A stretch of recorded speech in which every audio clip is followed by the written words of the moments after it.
When I was about 14, my family moved to Asuncion, Paraguay, in South America, where my parents served as missionaries.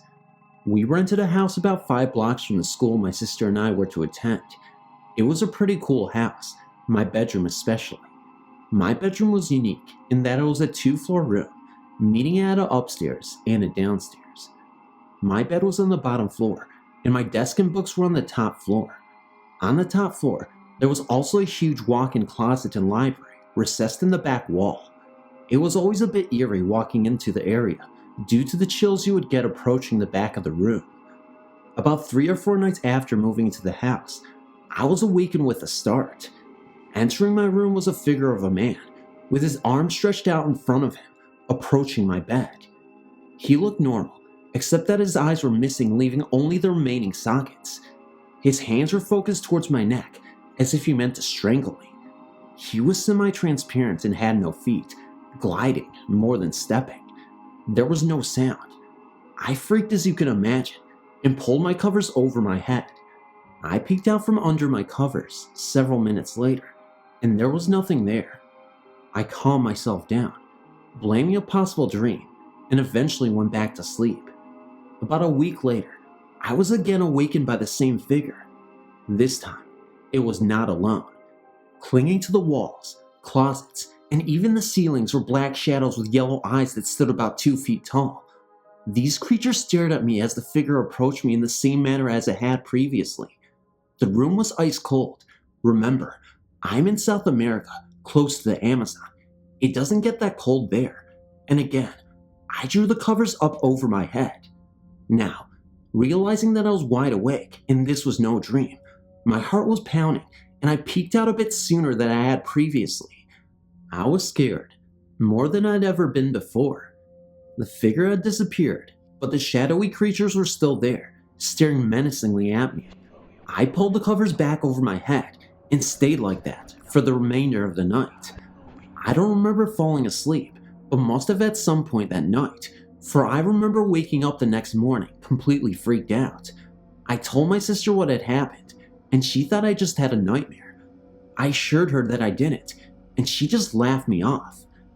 This continued to happen for the next several months, and after a while, I just learned to sleep with my head under the covers most of the time.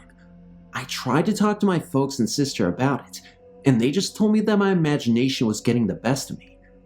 I invited a few friends I had made in school over to spend the night a couple times.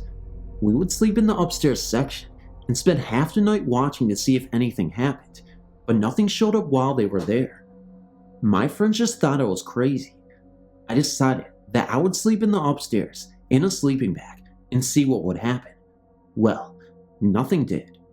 Finally, after a few weeks of sleeping on the floor upstairs with no episodes, I decided that whatever it was either over or never really had occurred. Boy, was I wrong. The first night I was back in my bed, I was awakened again. This time, there was not just one figure, but several figures, both male and female, approaching in the same fashion single file, one behind the other. The creatures were back as well, but this time, they didn't just stare, they laughed. This time they didn't stay stationary. They moved as if they were crawling on the walls, closets, and even onto the bedposts of my bed. The figures continued to approach me, and just as one would reach me, it would disappear, allowing for the next one to approach me. It seemed that every disappearance brought the figures closer and closer to me. I don't know how long I was laying there, gripped with fear, but I eventually was able to pull the covers over my head, as I had done previously. This time, however, the covers were yanked out of my hands and off of my body onto the floor. I completely lost it and tried to scream, but no sound came out of my mouth. I grabbed my pillow and threw it at the approaching figures and beelined it out of the room, fearing they would follow. I headed straight for my parents' room and woke my father up, yelling that there were demons in my room and that he had to come help me. He tried to make me go back to bed, but I refused and just kept pleading with him. My mother finally insisted that he go see what all the fuss was about, probably just to get me out of the room, and he reluctantly obliged. I still remember walking down the hall behind my father, completely scared out of my mind. When we reached the bedroom, they were all there, The creatures and the eyeless, feetless figures, 5 total, were all standing in the room facing me. The shadowy creatures had an angry look on their face, and the human figures just stood with their hands and arms to their side. My father literally fell backwards on me when we entered the cold room. He immediately woke completely up and told me that he sensed severe opposition, as he called it, in the room. He had to drag me to the bed and told me that he would stay and pray with me until the matter was resolved. He then got on his knees and started praying as I just stared back at the imposing figures. One by one, the figures exited the room through the door and disappeared as they passed through the door frame. The shadowy creatures just disappeared through the walls and the window. My dad stayed with me until I fell asleep that night. The figures never appeared again. The shadowy figures often appeared outside my window at night, scratching at the pane. I just closed the blinds and curtains and eventually learned to ignore it. My family moved to another house about 6 months later, and the occurrence didn't follow. However, I will always remember it as vividly as if it happened yesterday. I only wish to know if what I experienced was actually a haunting or a demonic encounter.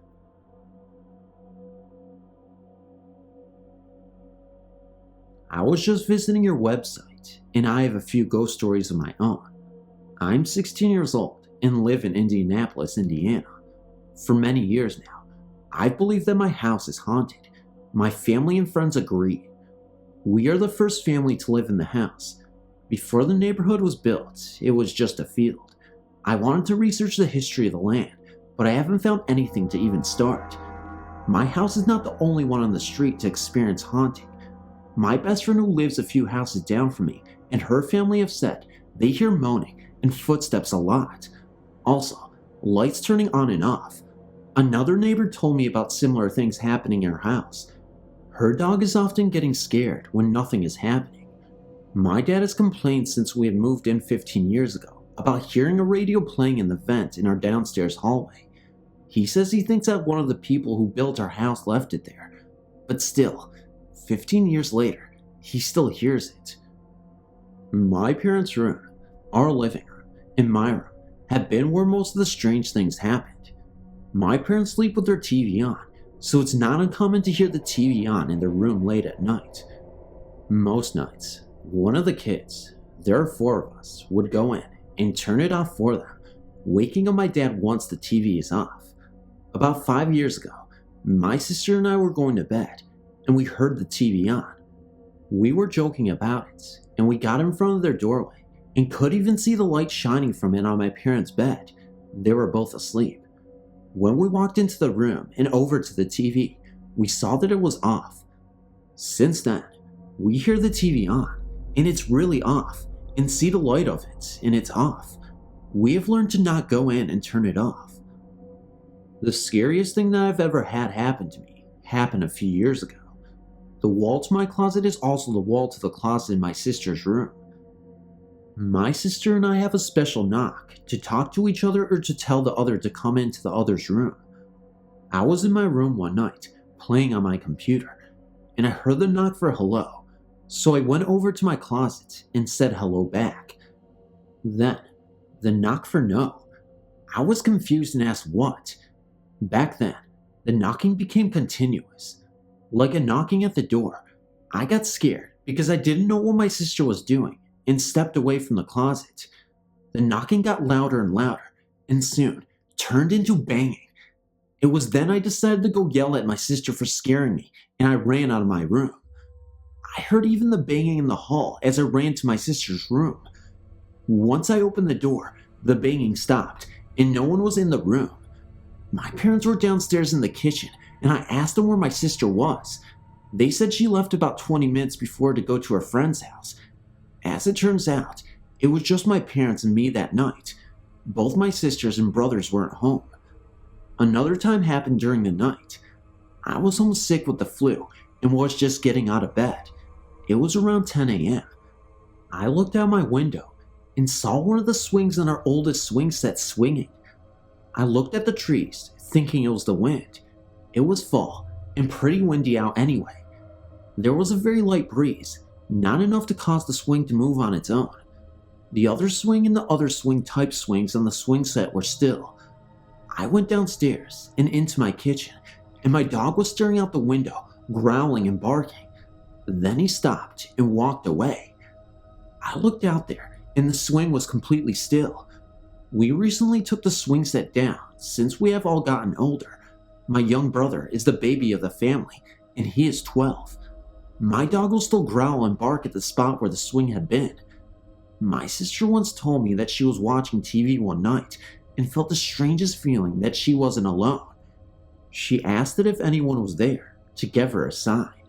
Then the TV turned off on its own. We have an old picture of my great-grandmother in our living room. Most nights, when all the lights are off, her eyes will glow blue. 2 or 3 years ago, my brother's friend, who is obsessed with ghost-type things, decided to play Ouija board in my room after I told him about the closet thing. We all got in my bed and turned off the lights. He decided to light a candle I had. He was sitting on the corner of my bed, and my brother and I sat across from each other, and we started asking questions like, "Are these spirits in the room?" The room got very cold suddenly, when it had been almost hot just seconds before. The pointer thing spelled out Scar, and then my brother's friend flew off my bed backwards. The candle, thankfully, blew out on the way down. We ran over to see if he was okay, and he said it felt like someone had pushed him. I checked over to make sure he was okay, and his shirt was cold. He lifted it up, and we felt on his chest these 2 very cold spots in the shape of hands. We also got a tape recorder to tape any sounds. We eventually ran from the room screaming, due to the answers we were getting about a 7-year-old boy who had died there and was telling us about a mean woman in the house. We went back into the room about 5 minutes later and got the tape. When we listened to my brother's room, we heard strange sounds. When my brother's friend fell off the bed, we heard a scream from a woman, and after we had left the room, we heard a little boy saying, "Come back, mommy." I gave the tape to my brother's friend, and I haven't seen it or heard it since then. He says he lost it. I don't think I'd ever want to hear it again, thankfully. A lot of things have happened recently. School just started a few weeks ago, and when I came home for my 3rd day, I was alone, like I always was, before my brother gets home. About 15 minutes later, I got a glass and closed the cabinet door. Then my dog started growling and barked a few times. I bent down and petted him a few times to calm him down. It seemed to work, and when I stood back up and the cabinet door was open, I closed it and got my homework out on the kitchen table. I remember that I left my calculator in the other room and stood up to get it. The cabinet door was open again. After I closed it again, it stayed closed. A few days after that, I was taking my dog out for a walk at night.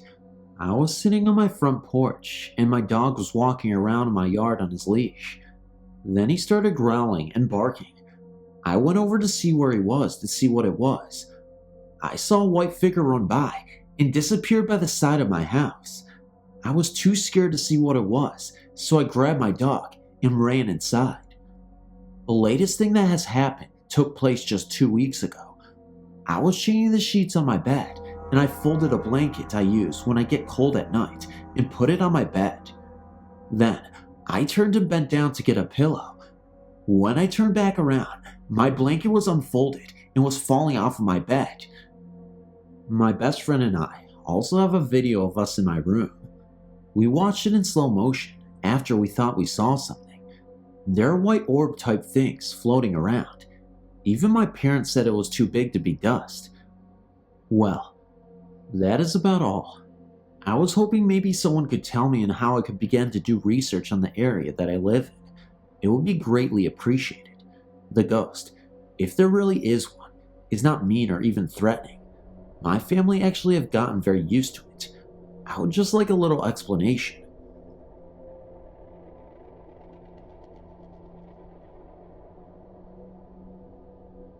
My name is Chipper. There is this former hotel named Wentworth by the Sea in Newcastle, New Hampshire. My friend Will, sister Amanda, and one of her friends Jessica went there one night at about midnight. No one is allowed inside because it is being renovated, so it may be open into the hotel it once was. Anyway, This one night has been burned into my memory for eternity. It started like any other night before it. Warm weather, about 75 to 80 degrees, partly cloudy, and we parked the car and got out and did our normal rounds, looking for anything unusual. We didn't have to wait long. Almost the second we got to the fence, we heard a door slam shut. We ran down to the far side of the house, where the door was left open, as usual, but this time it was shut. Not knowing if this was what we heard, we waited. We ran down to the far side of the house, where there was a door left open, as usual, but this time it was shut. Not knowing if this was what we heard, we waited. There was a strong breeze blowing that would indicate that any door left slightly open would remain open because of the wind. This would not be the case this night.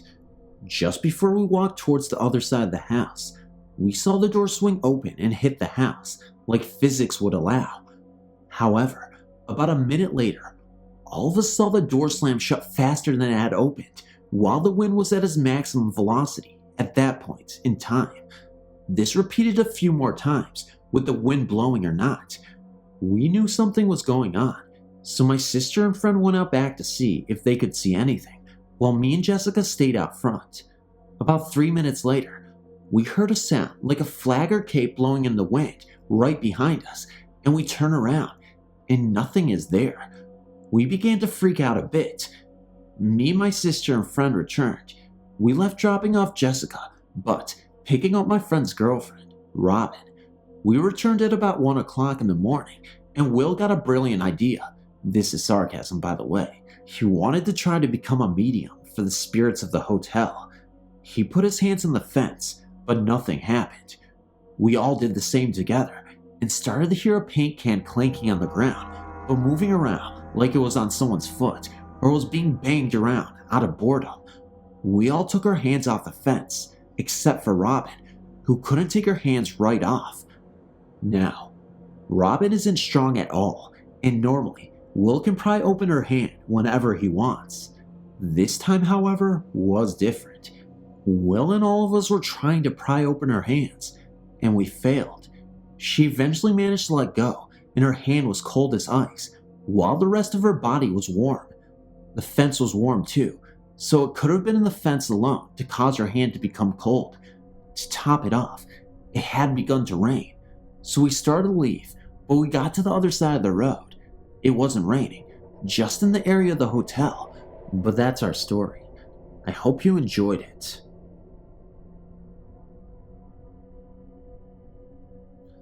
Hi. Before I start, I like to say your site is brilliant. Keep up the good work. I'm 18 and currently living with my parents in Birmingham, England, and I have what I think are a few paranormal experiences. About a year ago, I was having trouble with my parents, so I decided to take a time out from living with them. I decided to move in with my aunt. Now, my aunt runs a pub with her boyfriend, and both them and their 2 young children live above this 30-year-old public house. This pub has many ghost stories attached to it, and although some are very convincing, I've never really believed there was a presence till I felt it myself. I'd only been living there for about a week when things started to happen. Charlie, the name of the ghost, whom we think is the last landlord who died there, was a very playful man who seemed to think it was a great fun scaring people. He would move my hairdryer around when I was late for work, or throw things around my bedroom when I walked past. Lights would go on and off, and the microwave would ping when nothing was in it. I got used to these occurrences, and in time, felt comforted when he was around, until one night, when Charlie was in a very destructive mood. Charlie sometimes went over the top and broke things. On this particular night, he was switching the bathroom light on and off when the bulb blew up. I got very annoyed with this, as I was using the mirror and shouted at him to stop, and told him to leave us alone and find someone else to hassle, which he did not take kindly to.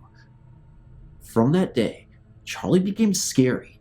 He would throw things at me while I was walking past the bedroom, or if downstairs in the pub, he would move pictures and throw snooker balls. Finally, I had had enough and spoke to my aunt about him. She told me he was annoyed with me for asking him to leave his home, and that he had been appearing to her in the cellar looking very angry. After about 3 weeks, I moved back into my parents' home, but Charlie still continued to terrorize my aunt and her family, so they recently moved out. Since Charlie, I've discovered strange things in this house that I dismissed as a child. I'll just tell you that another time.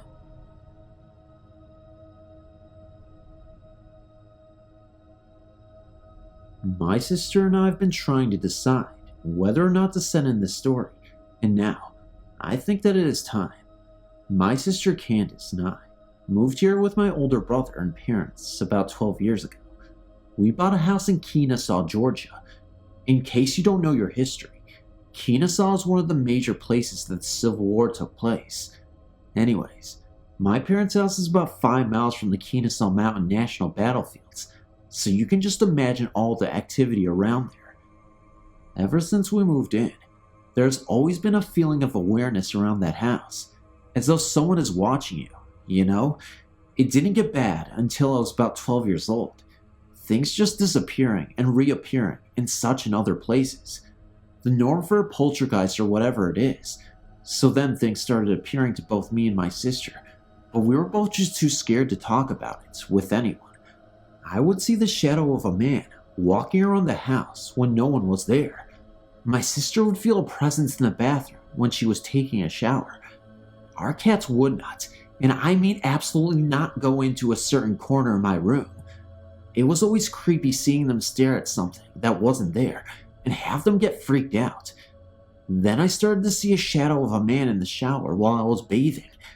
It would be steaming hot in the bathroom, and I would get a chill that would cut right through me, and all the hair on my back of my neck would stand on end.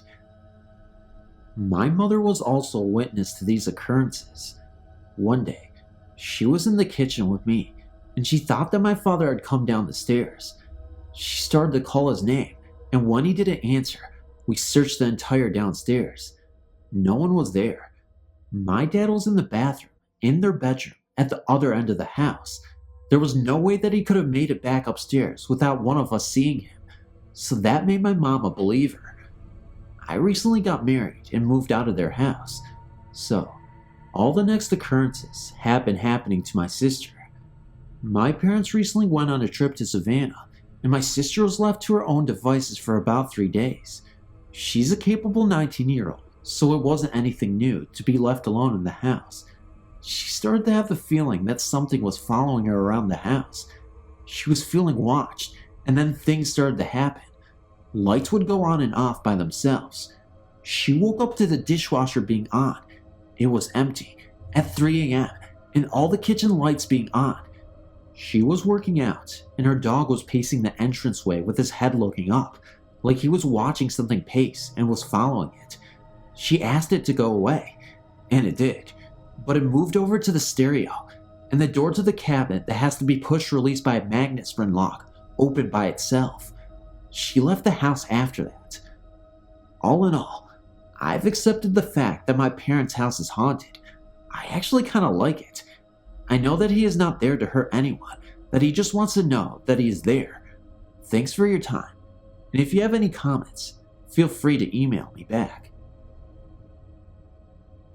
Phantom of Darkness is here, and he wants to wish everyone a very lovely Valentine's Day. And you guys should totally share this video, because, that's what love is about. You share this video, you leave a like, you subscribe, and then, you know what happens after that? Absolutely nothing. My video turns out trash, and you guys are dissatisfied. Just kidding. The only person who's dissatisfied is a monkey in a wrench. I don't know what I'm saying. And George Foreman grills without the foreman, or the George, whatever that means. Sorry. I'm pretty sure that wasn't the actual way you wanted me to say it, but I have a subscriber of mine who really wanted me to say that, so there you go. It was something like that, so I'm a little off. As always, guys, I encourage the comment section to be lit up with my beautiful comments that I love to respond to. I don't know why I said that. Love is in the air, apparently. I got zapped by the Valentine's Day guy, the one with the wings and shit. What's his name again? Oh yeah, that's Cupid. I seriously don't know what I'd do without you guys to laugh at my stupid idiotic jokes, but I really appreciate it. And seriously, the theme is love. I mean, at least the outro is about love. Like, I don't know, guys. Like, there's just something in the air that makes me feel like so special and so connected with you guys. Like, seriously, like, I don't know what it is, but like, I love the engagement. I love it when you comment. I love it when you subscribe, especially since you stay after you subscribe, because that's the idea. But whatever. I need to stop saying that so much because you guys are getting so annoyed by it. But like, seriously, it means a lot to me. If you share it on social media and like, I don't know, I'm proud of my work sometimes, but then other times I'm just like, even though I try so hard, but like at the same time, it's like no matter what, I'll always upload a video, even if I, feel like I did the worst, if that makes sense. Like, you guys are getting a video either way, and I'm always looking to improve, and that's what's important, like improving and just making sure that you guys get the best quality as possible.